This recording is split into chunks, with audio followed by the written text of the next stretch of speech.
విశాఖ తుఫాన్ హెచ్చరికల కేంద్రం తెలిపింది. రానున్న 24 గంటల్లో బలహీనపడి అల్పపీడనంగా కొనసాగే అవకాశం ఉన్నట్లు వెల్లడించింది.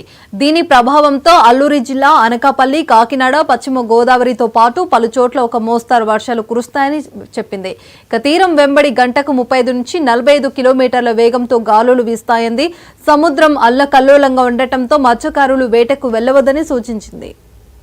బంగాళాఖాతం, దానికి ఆనుకుని ఉన్న పశ్చిమ మధ్య బంగాళాఖాతంలో ఉన్న సుస్పష్ట అల్పపీడనం ఈరోజు ఉదయం పశ్చిమ మధ్య బంగాళాఖాతం మరియు ఆనుకుని ఉన్న నైరుతి బంగాళాఖాతం అనగా దక్షిణ కోస్తా ఆంధ్రప్రదేశ్, ఉత్తర తమిళనాడు తీరాలకు దగ్గరలో సుస్పష్ట అల్పపీడనంగానే కొనసాగుతుంది.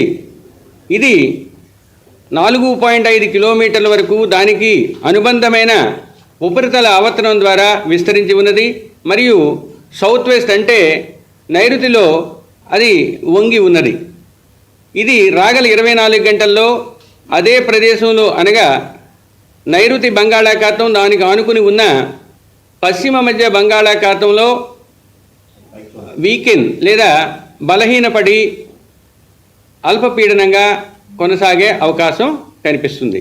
దీని ప్రభావం వలన కోస్తా జిల్లాలలో రాగల 24 గంటల్లో ఎక్కువ ప్రాంతాలలో మోస్తరు లేదా తేలికపాటి జల్లులు, ఉరుములతో కూడినవి ఉండే అవకాశం ఉంది. ఈరోజు రేపు కూడా ఉత్తర కోస్తా మరియు దక్షిణ కోస్తా జిల్లాల్లో కూడా.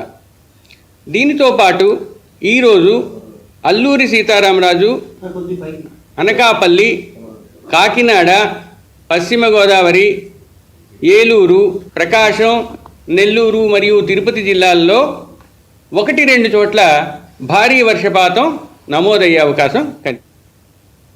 అంబేద్కర్ కోనసీమ